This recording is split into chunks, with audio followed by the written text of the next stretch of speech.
Hello students, very good morning to all of you. आप सभी का निर्मल ऐप पर स्वागत है। और हम लोग चैप्टर नंबर 18 स्टडी कर रहे थे। और चैप्टर नंबर 18 में हम लोग 6 लेक्चर स्टडी कर चुके हैं।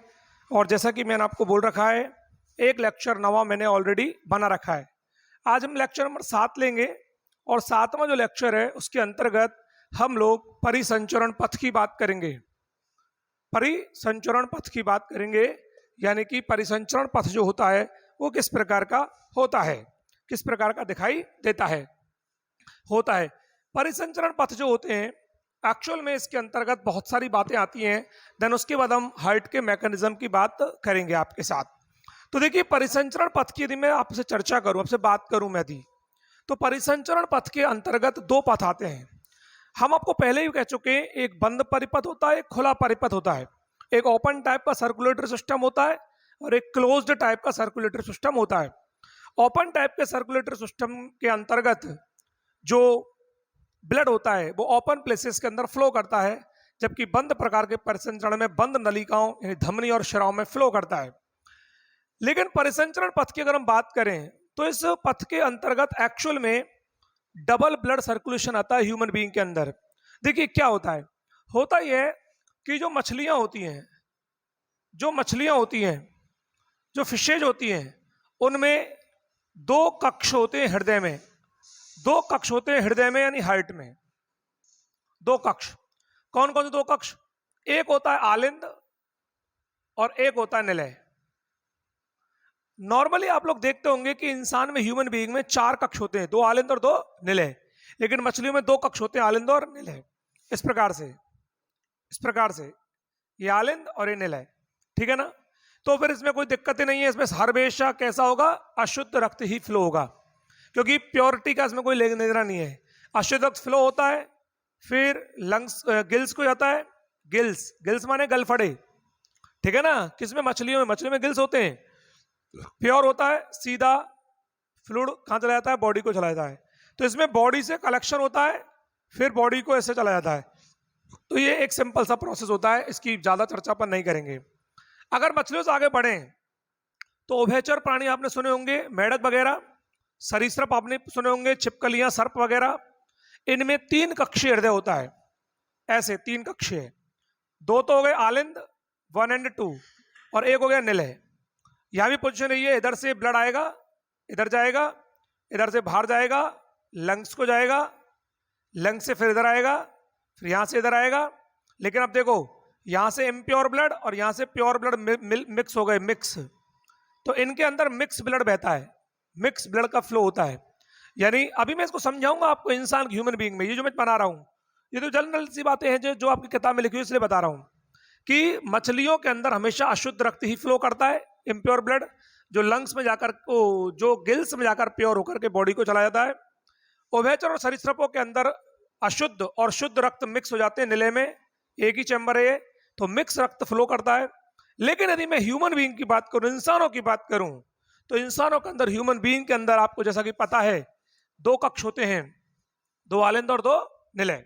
देखिए ध्यान सुनेंगे अब आप लोग इस तरह से। मैं आपको पहले ही बता चुका हूं, मैं आपको पिछले वीडियो में ये कह चुका हूं, अगर आपको डायग्राम याद है तो इस आप चीजों को सीख जाओगे, ठीक है ना। कह चुका हूं ना, ये आलिंद है दोनों, ये निलय है दोनों। देखिए इधर, अब देखो मैंने आपको कहा था यहां से महाशिराएं आती हैं, बोलो बताया था। अगर आपको डायग्राम याद है तो आप समझ पाओगे, नहीं तो नहीं समझ पाओगे। यहां से ब्लड आता है, अंगों से ब्लड को कलेक्ट किया जाता है। पिछला वीडियो देखना ध्यान से, हार्ट की स्ट्रक्चर को समझना, तब ये समझ में आएगा। हृदय की मैकेनिज्म भी इसको कहते हैं, परिसंचरण पथ भी इसको कहते हैं। और इंसानों के अंदर, मनुष्य के अंदर दोहरा रक्त परिसंचरण, दोहरा रक्त परिसंचरण तंत्र पाया जाता है। Double blood circulation, double blood circulation पाया जाता है, दोहरा रक्त परिसंचरण। कैसे पाया जाता है? यहां से महाशिराएं होती हैं। कौन सी होती है बेटा? महाशिराएं। ये अशुद्ध रक्त को लेकर आती है, CO2 युक्त रक्त लेके आती है, अशुद्ध रक्त लेके आती है। अशुद्ध रक्त यहां पर ये खुलती है, ओपन होती है, यहां पर ओपन होती है, इसे याद करो, क्या बोला था मैंने, S A node, S A N, pacemaker. मैं बार बार कह रहा हूं, मैं दोबारा नहीं बनाऊंगा डायग्राम, डायग्राम बन चुका है, पिछले वीडियो में है, उसे देखेंगे, पढ़ेंगे, समझेंगे, तब ये समझ में आएगा। यहां से होता हुआ, यहां मैंने बताया था त्रिबलन का पार्ट, बोलो बताया था, यहां से ब्लड फ्लो करता हुआ त्रिबलन का पार्ट को आता है, बताया था ना कि नहीं बताया था? आप ये नहीं कह सकते कि नहीं बताया, डायग्राम देख लेना, पिछला वीडियो पढ़ के आए हो तो। यहां से अशुद्ध रक्त आया, ऐसे नोड से होता हुआ, त्रिबलन का पार्ट होता हुआ, और यहां से ये राइट ऑरिकल है, ये राइट वेंट्रिकल है, यानी दायां निलय है, ये दायां आलंद है, और यहां से ऐसे मैंने आपको बताई थी फुफ्फुस धमनी जाती है, बताई थी, और ये फुफ्फुस धमनी ऐसे जा रही है, ऐसे जा रही है, और ये लंग्स को जा रही है, किसको जा रही है बेटा, लंग्स को जा रही है। तो CO2 युक्त रक्त चला जा रहा है, चला जा रहा है, चला जा रहा है, देख लो चला जा रहा है, देख लीजिए चला जा रहा है, देख लीजिए चला जा रहा है, चला जा रहा है ना, और लंग्स को पहुंच गया, और लंग्स में जाकर के CO2 दे दी गई, ऑक्सीजन ले ली गई, और यहां से फ्लो रक्त, अब ब्लड यहां आ गया, तीर लगा रहा हूं आपको, तीरों समझा रहा हूं, इसे हम लेफ्ट ऑरिकल बोलते हैं, इसे लेफ्ट वेंट्रिकल कहते हैं। यहां से ब्लड द्विबलन का पार्ट से होता हुआ यहां आता है, और यहां से महाधमनी के द्वारा होता हुआ, महाधमनी के द्वारा होता हुआ अंगों को भेज दिया जाता है। पिछला वीडियो में कह चुका हूं, पिछले वीडियो में भी मैं कह चुका हूं कि भाई साहब, अगर आपको ये चीजें याद हैं, अगर आपको हार्ट का स्ट्रक्चर याद है तो आप इसे कर पाओगे, नहीं तो बिल्कुल नहीं कर पाओगे, बिल्कुल नहीं समझ पाओगे।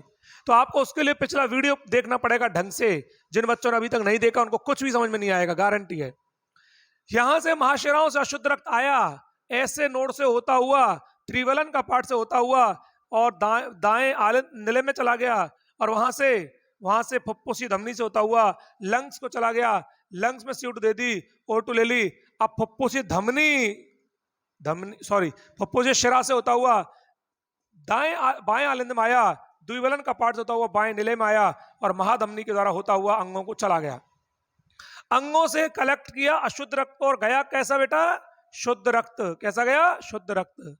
तो हृदय में 2 बार खून गुजर गया, 2 बार ब्लड गुजर गया। देखो कैसे गुजर गया, देखो ध्यान से। अंगों से अशुद्ध रक्त आया, तो पहले तो पूरा अशुद्ध रक्त, CO2 युक्त रक्त राइट साइड में जा रहा है, देखो पूरा राइट में जा रहा है, राइट में जा रहा है। कैसा रक्त है, अशुद्ध, इम्प्योर, CO2 युक्त। और जब वो इधर की तरफ आया तो कैसा था, ये CO2 युक्त है, तो यहां कैसा था, O2 युक्त, शुद्ध रक्त। कैसा था, शुद्ध रक्त। तो एक ही हार्ट में, एक ही हृदय में एक बार अशुद्ध रक्त होता है और एक बार शुद्ध रक्त होता है, तो 2 बार ब्लड गुजरता है। ध्यान सुनना, अंगों से ब्लड को कलेक्शन किया गया और अंगों को भेजा गया, कलेक्शन किया और भेजा।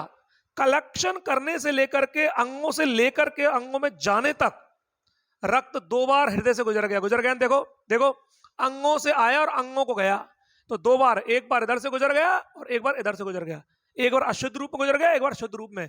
इसी को बोलते हैं दोहरा रक्त प्रसरण। 2 बार हो गया ना, दोहरा माने 2 बार, एक बार अशुद्ध रूप में और एक बार शुद्ध रूप में रक्त फ्लो कर गया। इसी को बोलते हैं डबल ब्लड सर्कुलेशन। ऐसा ह्यूमन बीइंग में पाया जाता है, मानव में पाया जाता है, ऐसा मैमल्स के अंदर पाया जाता है। समझ में आ गई बात, ठीक है ना। जिन प्राणियों के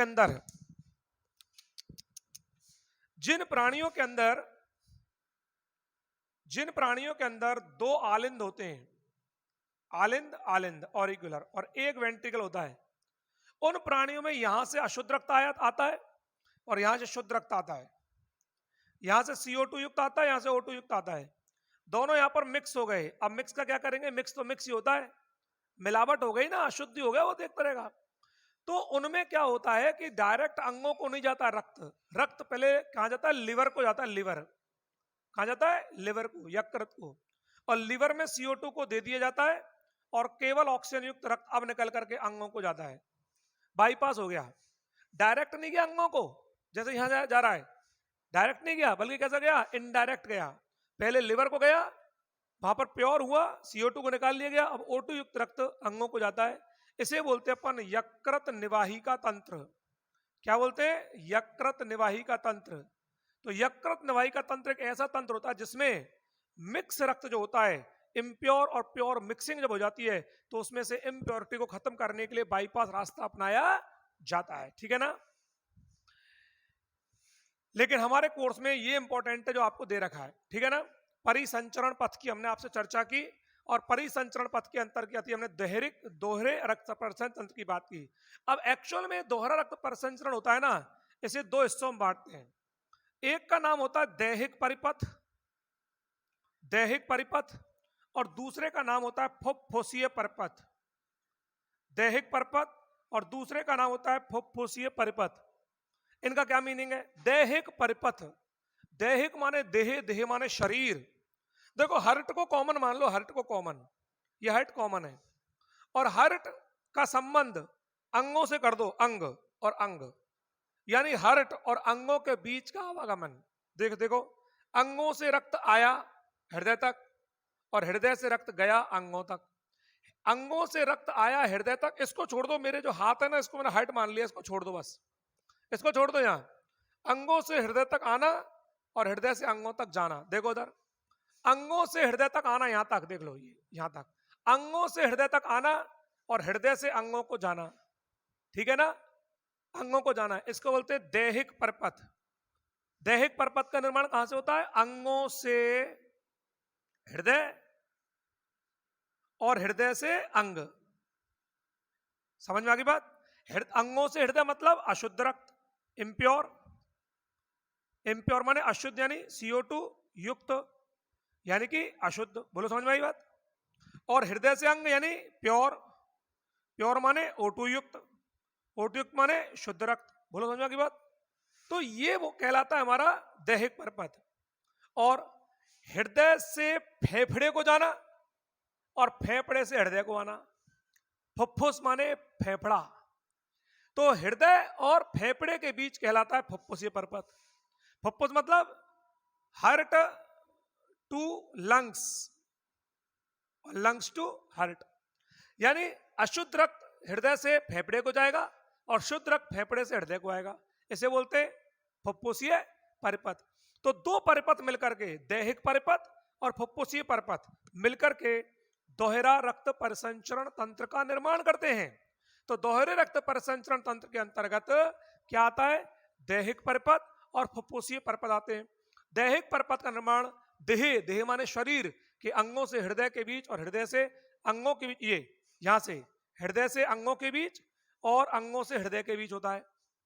जबकि फुफ्फुसीय परपथ का निर्माण हृदय से फेफड़े के बीच और फेफड़े से हृदय के बीच होता है। इस प्रकार मिलकर के दोहरा रक्त परिसंचरण बनता है।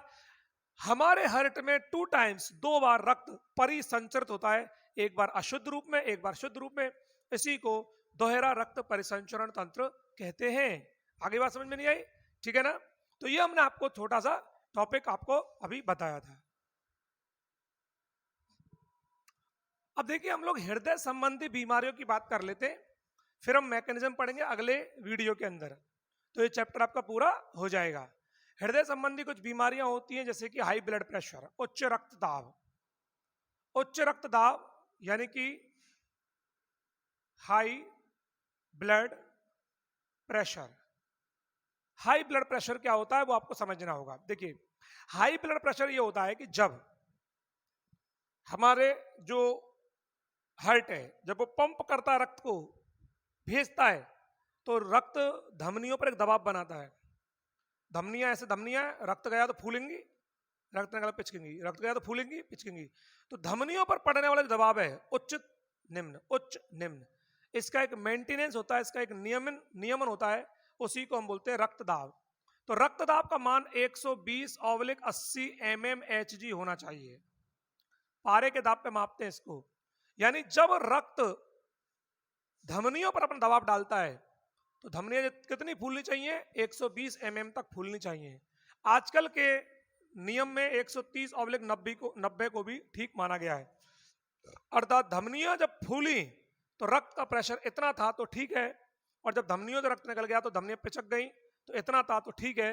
अगर इससे ऊपर चला गया 140, 150, 160, इससे नीचे चला गया 80, 70, 60, तो इस स्थिति को बोलते हैं लो ब्लड प्रेशर और इसको बोलते हैं हाई ब्लड प्रेशर। समझ में आ गई? उच्च रक्तचाप। क्या नुकसान होते हैं? अगर ब्लड प्रेशर लो होगा, धीमा होगा, कम होगा, तो व्यक्ति को कमजोरी, चक्कर, बेचैनी, घबराहट, गिर जाएगा, बेहोश हो जाएगा। और अगर हाई ब्लड प्रेशर हुआ तो धमनियां ब्लास्ट हो जाएंगी, फट जाएंगी अंदर। अरे भाई आपने किसी चीज के अंदर हवा भर रहे हो, गुब्बारे में भरते जा रहे हो, भरते रहो, गुब्बारा फूटेगा ना। तो धमनी में अगर रक्त बढ़ गया बढ़ गया बढ़ गया बढ़ गया, फूट जाएगी धमनी, अंदर खून निकल जाएगा, व्यक्ति की मृत्यु हो जाएगी। इसलिए हाई ब्लड प्रेशर से बचना चाहिए, ठीक है ना। ये मानसिक तनाव से होने वाली बीमारी होती है। जिन लोगों को मेंटल प्रॉब्लम होती है, जो लोग ज्यादा सोचते हैं, चिंताएं करते हैं, उनको बीमारी अक्सर पाई जाती है। और लो ब्लड प्रेशर, इसका उपचार दवाइयां होती हैं जिन्हें हमें लेना चाहिए, व्यायाम करना चाहिए, घूमना चाहिए सुबह, चिंताओं से मुक्त रहना चाहिए हाई ब्लड प्रेशर को से बचने के लिए। और लो ब्लड प्रेशर अगर किसी को हो जाता है, इसकी दवाई कुछ नहीं होती है। इसके लिए आपको कॉफी का इस्तेमाल, नमकीन का इस्तेमाल, कुछ खाने पीने की चीजों का इस्तेमाल करना चाहिए, क्योंकि वो उससे डेवलप होता है। अगर किसी को हाई ब्लड प्रेशर है तो उसको नमक खाना बंद कर देना चाहिए, कम कर देना चाहिए, हाई है तो, और लो है तो उसको नमक खाना चाहिए। उसकी वजह से ये मेंटेन इनको हम कर सकते हैं। समझ में आ गई बात। तो ये बीमारी है हृदय संबंधी। दूसरी बीमारी का नाम है CAD, coronary artery disease. CAD दूसरी बीमारी आपके सामने लिखी हुई है, सीएडी। सीएडी का इंग्लिश में ना होता है coronary, coronary C for coronary, artery, artery में धमनी, और डिजीज, डिजीज बीमारी, कोरोनरी, इसको धमनी काठिन्य रोग भी कहते हैं। धमनी काठिन्य, धमनी काठिन्य हो गई, काठिन्य माने कठोर हो गई, कठोर माने लकड़ी की तरह हो गई, मजबूत हो गई। अरे भैया धमनियां तो फ्लेक्सिबल होनी चाहिए, ताकि ब्लड जब जाए तो फूल जाए, पिचक जाए, फूल जाए, पिचक जाए। और तुम्हें जब पत्थर की तरह कठोर हो जाएंगे, लकड़ी की तरह, तो पिचकेंगी क्या? नहीं पिचकेंगी। तो धमनी काठिन्य रोग क्यों होता है? यह रोग आमतौर पर मोटे लोगों में होता है, जो बसा ज्यादा खाते हैं, जो फैट का इस्तेमाल ज्यादा करते हैं, उनमें होता है। उनमें क्या होता है, बसा ज्यादा खाने से, फैट ज्यादा खाने से, वो फैट जो होता है वो धीरे धीरे शरीर में जमा होने लग जाता है। और जब जमा होता है तो हमारे जो ब्लड वेसल्स है, मैं आपको पिछले वीडियो में बता चुका हूं कि ब्लड के 3 भाग होते हैं वेसल्स के, ब्लड रक्त नलिकाओं के।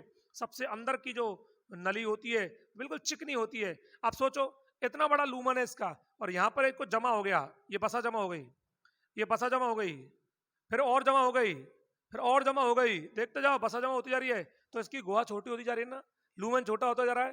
जैसे नाली है घर में, उसमें कुछ कचरा जमा हो गया तो पानी निकलेगा क्या? तो फिर यहां से ब्लड का फ्लो जो होगा वो कम हो जाएगा, धक्का लगेगा, ठीक है ना, ब्लड का फ्लो कम हो जाएगा। ऐसी स्थिति को हम धमनी काठिन्य, धमनी कठोर हो गई, मजबूत हो गई, फ्लेक्सिबल नहीं रही। अब फ्लेक्सिबल नहीं रहेगी तो फिर ब्लड प्रेशर बढ़ेगा। अरे आप ज्यादा ब्लड धक्का मारेगा तो प्रेशर बढ़ेगा नहीं बढ़ेगा? इसलिए धमनी काठिन्य रोग जो होता है वो भी खतरनाक होता है। धमनियां कठोर हो जाती हैं, ठीक है ना, इसको ओपन धमनी काठिन्य रोग भी कहते हैं, जैसे स्क्लेरोसिस डिजीज भी कहते हैं, कोरोनरी आर्टरी डिजीज भी इसको कहा जाता है। सिंपल सिंपल आप किताब से इनको पढ़ सकते हो। तीसरा angina pectoris. Angina pectoris, angina pectoris में क्या होता है? एंजाइना पेक्टोरिस, पेक्टोरिस इसमें क्या होता है, हार्ट की जो सेल्स होती हैं, कोशिकाएं होती हैं, उनको ऑक्सीजन की प्रॉपर आपूर्ति नहीं हो पाती। और जब ऑक्सीजन की प्रॉपर आपूर्ति नहीं हो पाती तो हार्ट की जो कोशिकाएं होती हैं वो काम कम करती हैं। तो हमारे अंदर हृदय शूल होता है, दर्द होता है, पेन होता है, ऐसा लगता है हृदय में सूल, सूल मतलब एक सुई सी चुभ रही है, हार्ट में दर्द होता है। अक्सर हम गैस का दर्द मानते हैं उसको, लेकिन वास्तव में वो हार्ट को ऑक्सीजन की आपूर्ति नहीं हो पा रही है, ऑक्सीजन उसको प्रॉपर मिल नहीं पा रही है, इसलिए हार्ट अपना काम करना बंद कर देता है। ज्यादा काम करने के चक्कर में दर्द होता है, उसे एंजाइना डिजीज कहते हैं, हृदय शूल डिजीज कहते हैं। समझ आ गई? कौन सी डिजीज कहते हैं? हृदय शूल डिजीज कहते हैं। और फिर होता है हार्ट फेलियर।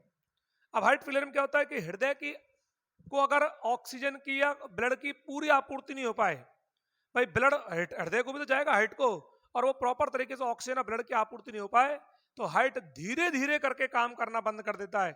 और जब हार्ट धीरे धीरे करके काम करना बंद करता है तो एक दिन हार्ट अपना काम करना बिल्कुल बंद कर देता है। इसे हार्ट फेल कहते हैं। क्या हो गया? हार्ट फेल हो गया। देखिए एक होता है हार्ट अटैक। अटैक जो होगा ना उसके साइन है एंजाइना। पहले हृदय शूल होगा, हृदय में दर्द होगा, फिर हम जाएंगे डॉक्टर के पास, फिर हम उसको अनदेखा करेंगे। हृदय शूल धीरे धीरे होता है, और वो एक साथ नहीं होता है। जो हार्ट अटैक होता है, हार्ट अटैक अचानक नहीं होता, वो आपको एक संकेत देता है, इंडिकेशन देता है। जबकि हार्ट फेल जो होता है वो अचानक से हो सकता है कि हार्ट फेल हो गया साहब। अक्सर बुजुर्ग लोगों में हार्ट फेल होता है, जिसकी वजह से मृत्यु होती है, क्योंकि हार्ट फेल धीरे धीरे करके एक होने वाली घटना होती है। तो दोस्तों मैंने आपको आज के इस वीडियो के अंतर्गत 2 टॉपिक स्टडी करवाए। एक परिसंचरण पथ के बारे में बताया कि परिसंचरण पत्र जो होता है वो परिसंचरण पथ आमतौर पर जिनमें 2 कोशिकीय हृदय हो तो 2 चैम्बर का हार्ट होता है उनमें कैसा होता है, मछलियों में 3 चैम्बर का हार्ट होता है उनमें कैसा होता है, और जिनमें 4 चैम्बर का हार्ट होता है यानी हम लोगों के अंदर उनमें दोहरा रक्त परिसंचरण पाया जाता है। और दोहरे रक्त परिसंचरण के बारे में मैंने आपको डिटेल में स्टडी करवाया, ठीक है ना। और उसमें दैहिक परपथ और फुफ्फुसीय परपथ होते हैं, किस तरह से वो मूव करते हैं, अशुद्ध और शुद्ध रक्त। फिर मैंने हृदय संबंधी बीमारियां ली जिसमें उच्च रक्तचाप, CAD, coronary artery disease, angina pectoris हृदय शूल, और मैंने हार्ट फेल यानी हृदय आघात के बारे में आपको स्टडी करवाया, बताया था। तो समझ में आ गया होगा आपको ये वीडियो। पिछले वीडियोस आप देख रहे होंगे ढंग से और आपको सारी बातें समझ में आ गई होंगी। अब अंतिम वीडियो जो बनेगा उसके बाद 8वां वीडियो बनेगा, 9वां मैं एडवांस बना चुका हूं पहले ही, जिसके अंतर्गत आपको हृदय विद्युत आलेख के बारे में, हृदय क्रिया का नियमन के बारे में बताया गया है। तो हृदय की क्रियाविधि या मैकेनिज्म की यदि मैं आपसे बात करूं तो मैं आपको अगले वीडियो के अंदर ये बातें बताऊंगा। Thank you very much.